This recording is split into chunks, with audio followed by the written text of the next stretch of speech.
Olá, pessoal. Então, vamos prosseguir com o nosso estudo dos sistemas nacionais de programas de políticas públicas, né? E isso à luz da questão mais ampla do federalismo e da descentralização. Então, nós vimos o SUS e começamos já a falar do SUAS. O SUAS é um clone, praticamente, do SUS, né?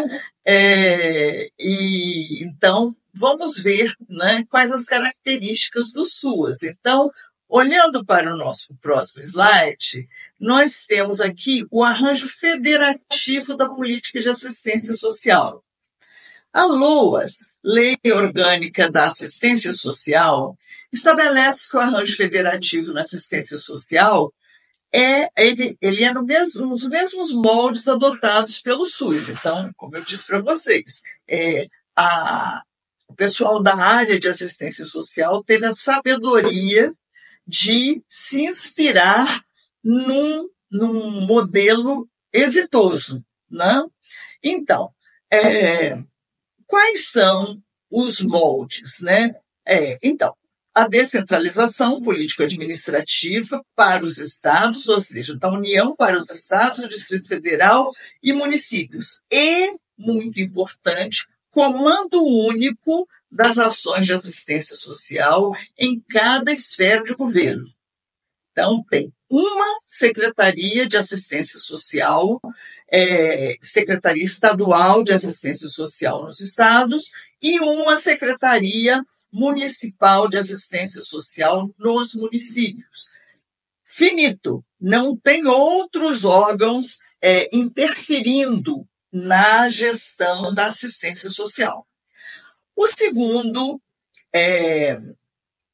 princípio, não me lembro se eu chamei de princípio, mas enfim, é a participação da população por meio de organizações representativas na formulação das políticas e no controle das ações em todos os níveis. Então, vejam, na verdade, principalmente a assistência social, né, preza muito essa participação da população. Agora, não é um homem, um voto, né? Não é todo mundo votando ao mesmo tempo, né? Os cidadãos têm que se organizar, né, em entidades representativas, né? E isso significa que eles têm que escolher representantes que vão compor, né, digamos, os órgãos, não é bem órgão não, mas enfim, as entidades que vão participar da formulação das políticas e do controle das ações em todos os níveis, federal, estadual e municipal. A primazia da responsabilidade do Estado na condução da política de assistência social em cada esfera do governo. E isso tem a ver com aquela discussão antiga, né, de que havia toda uma estrutura de assistência social filantrópica e ela continua existindo, né, santas casas, etc. Há várias instituições, organizações que prestavam assistência no sentido caritativo, né? E aí eles estão dizendo, é responsabilidade do Estado, né? O que tiver aí de paralelo pode até coexistir, mas isso não obscurece o fato de que o Estado é o responsável em cada esfera de governo, né? Quando se diz Estado, é poder público, né? Federal, estadual, municipal. E a organização da gestão das ações sob a forma de sistema descentralizado e participativo fica sob a responsabilidade do denominado Sistema Único de Assistência Social, que é o artigo 6º da LOAS. Muito bem, próximo slide.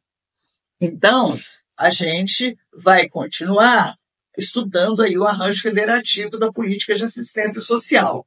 Então, a LOAS estabelece que o SUAS é integrado pelos entes federativos, pelos respectivos conselhos de assistência social e pelas entidades e organizações de assistência social abrangidas pela LOAS, né?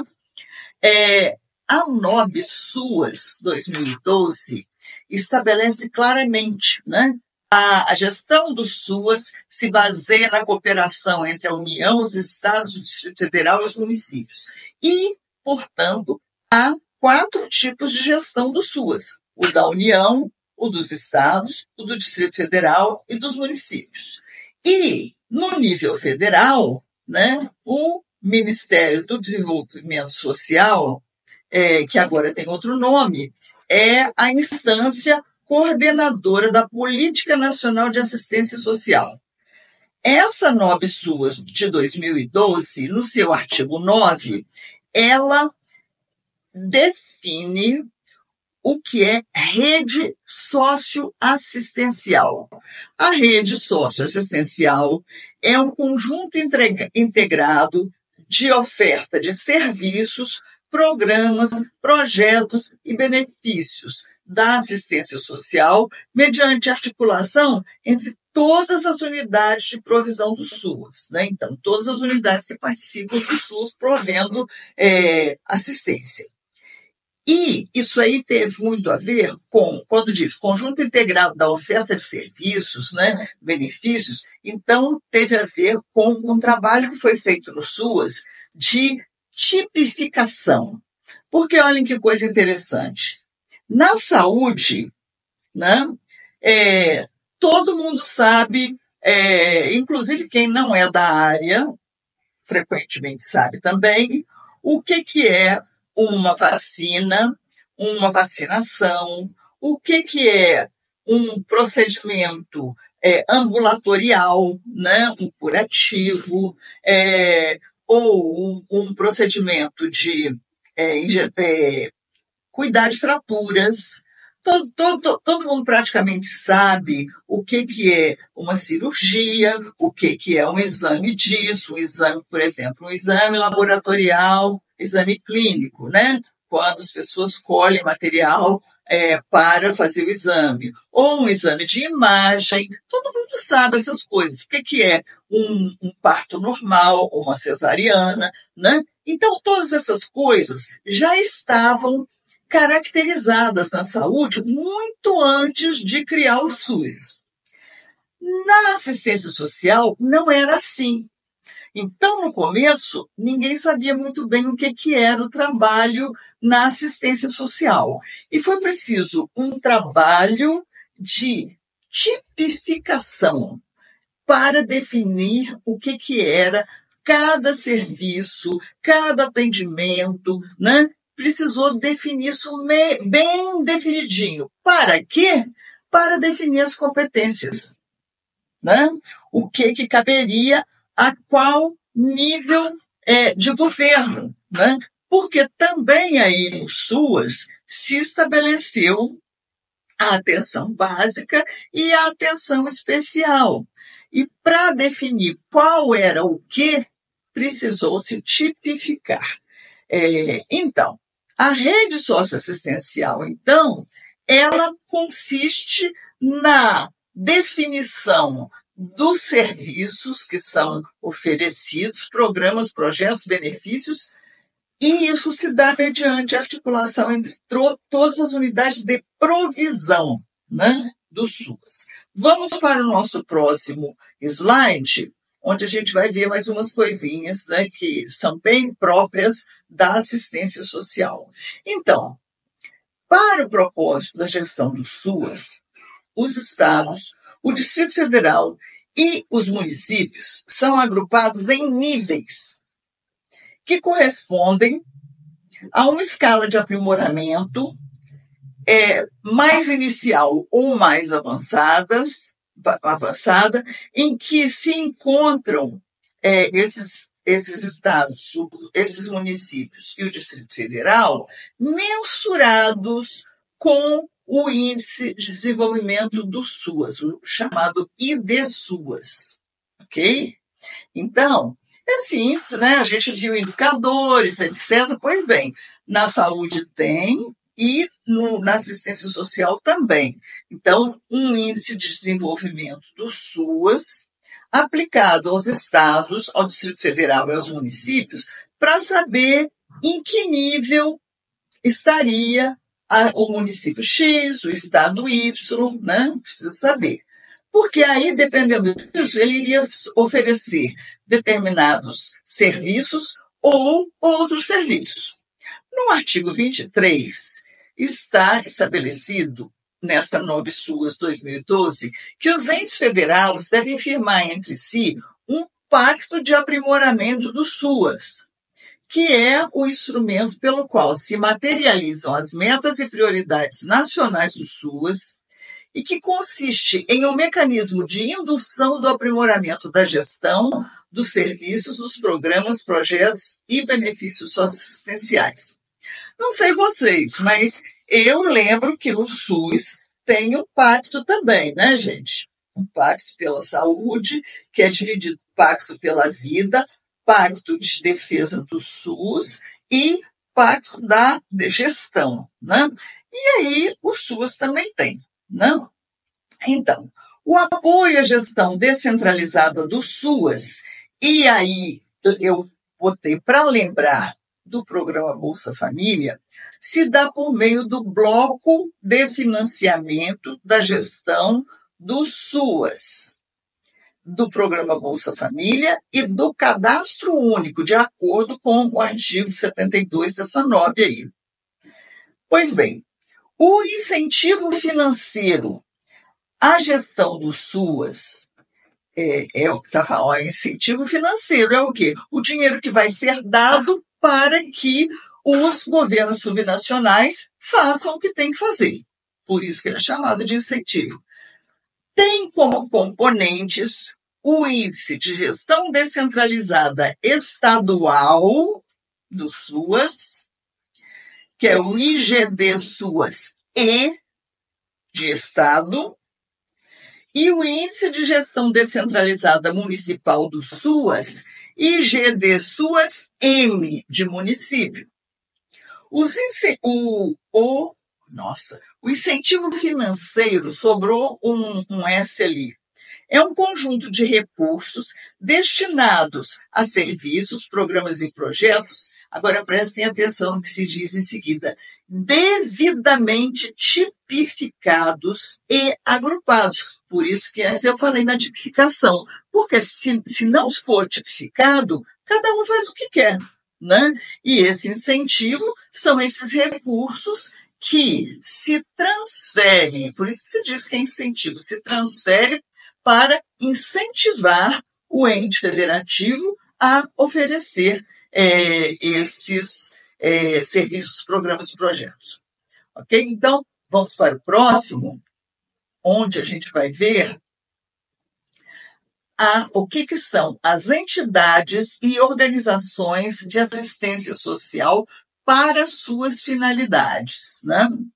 Então, entidades e organizações de assistência social, gente, são as instituições sem fins lucrativos. Então, são setor privado isso, tá? É setor privado não lucrativo, que, isolada ou cumulativamente, prestam atendimento e assessoramento aos beneficiários abrangidos por ela e aquelas que atuam na defesa da garantia de direitos. Então, vejam, o que o SUAS tem de serviço próprio? É aquilo que se oferece nos CRAS, que é os Centros de Referência de Assistência Social, e os CREAS, Centro de Referência Especializada de Assistência Social.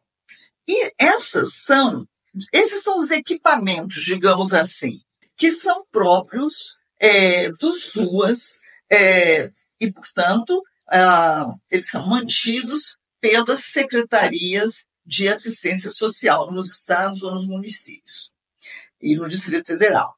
Agora, as entidades não. As entidades, elas são instituições sem fins lucrativos, instituições privadas que não se voltam para o lucro. E elas se diferenciam em 3 tipos. As de atendimento são aquelas que prestam serviços e concedem benefícios dirigidos às famílias e indivíduos em situação de vulnerabilidade ou risco social e pessoal. Por exemplo, mulheres que foram espancadas, né? E que precisam foram espancadas por alguém da sua família e que precisam ter um teto e ter uma proteção. Então, essas casas de mulheres são entidades, né? Entidades e organizações de assistência social. Há centros que recolhem crianças em situação de risco, particularmente crianças que foram abusadas, né? Isso aí também são entidades, né? Bom, o segundo tipo de entidade que está aqui presente são as entidades que trabalham com assessoramento, prestam serviços e executam programas ou projetos voltados prioritariamente para o fortalecimento dos movimentos sociais. Elas assessoram os movimentos sociais, as organizações dos usuários, formam e capacitam lideranças dirigidas ao público da assistência social em geral. Ok?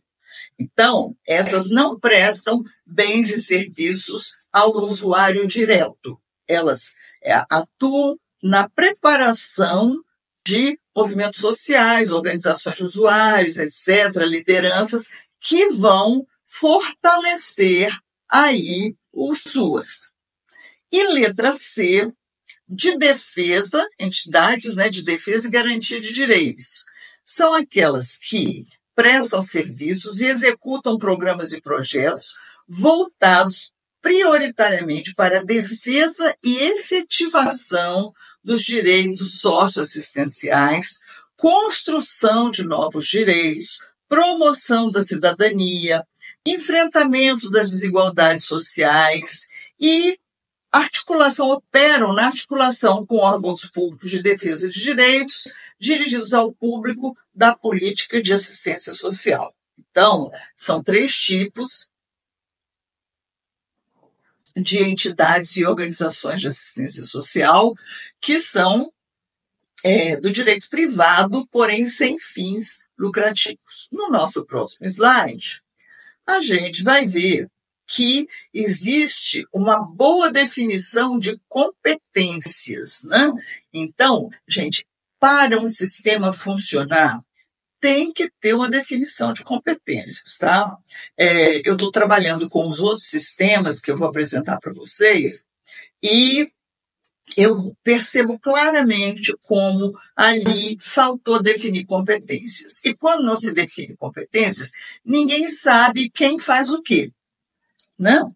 Então, é muito importante para essas políticas sistêmicas que as competências de cada uma das partes sejam muito bem definidas. Então, as principais competências da União no SUAS são responder pela concessão e manutenção dos benefícios de prestação continuada, BPC.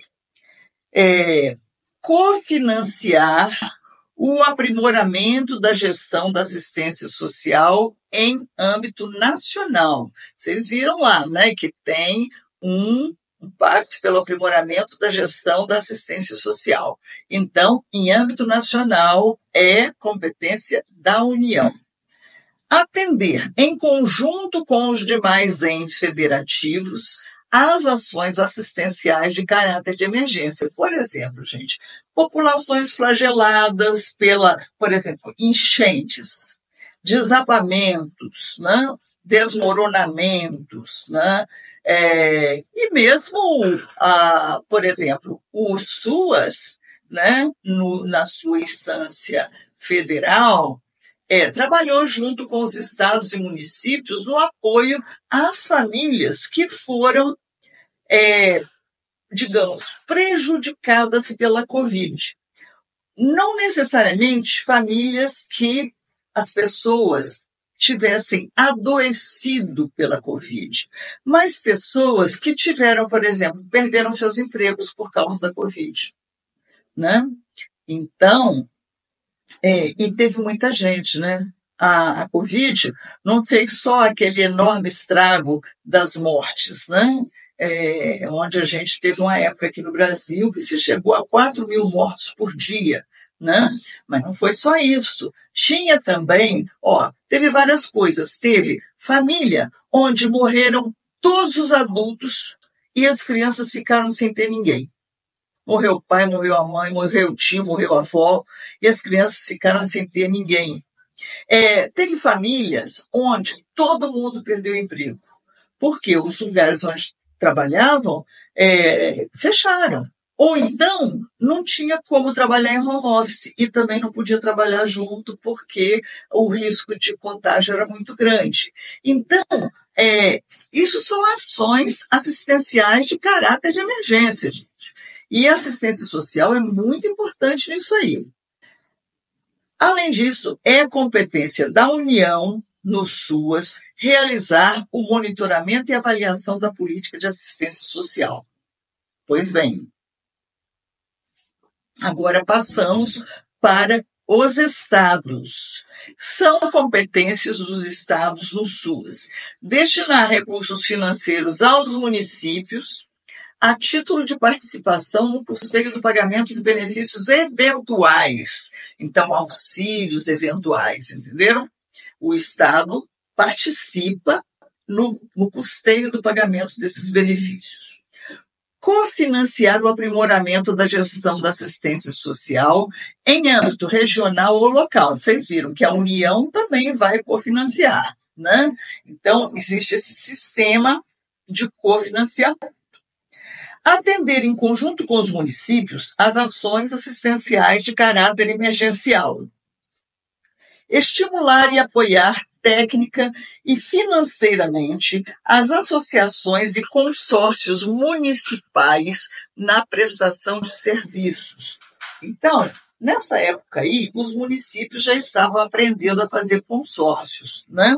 Então, o gestor do Estado, né, do governo estadual, ele seria importante que ele estimulasse e apoiasse técnica e financeiramente as associações e os consórcios de municípios para prestar serviços de assistência social.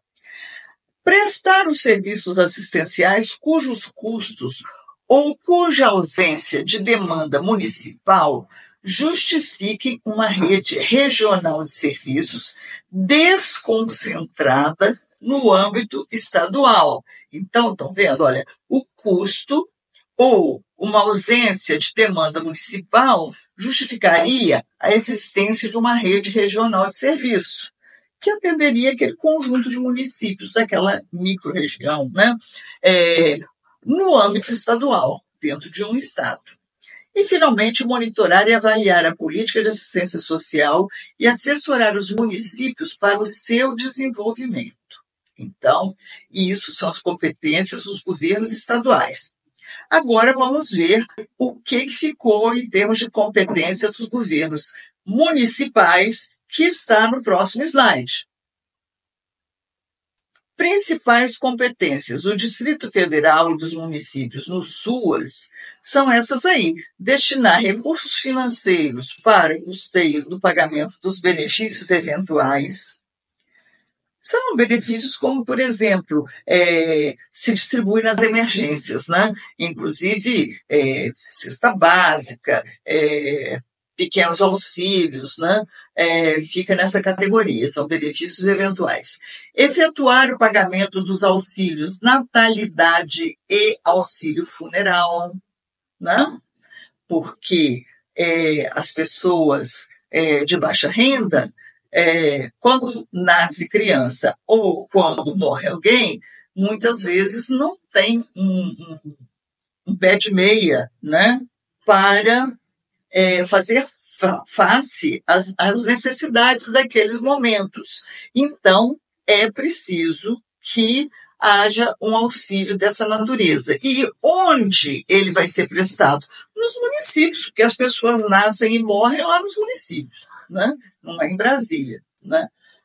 Então, executar os projetos de enfrentamento da pobreza, incluindo a parceria com organizações da sociedade civil, né? Então, essas parcerias que são muito importantes com aquelas entidades e organizações de assistência social. Atender às ações assistenciais de caráter emergencial, prestar os serviços assistenciais previstos no artigo 23, tem lá uma lista, cofinanciar o aprimoramento da gestão da assistência social em âmbito local e monitorar e avaliar a política de assistência social na sua esfera, no seu âmbito, né? Então, essas aí são as competências do Distrito Federal e dos municípios nos SUAS. Prosseguindo, né, nós vamos fazer um pequeno intervalozinho e vamos, em seguida, né, passar para outro tópico de interesse na definição, na explicação, na compreensão de como funciona o SUAS. Então, até daqui a... Tchau.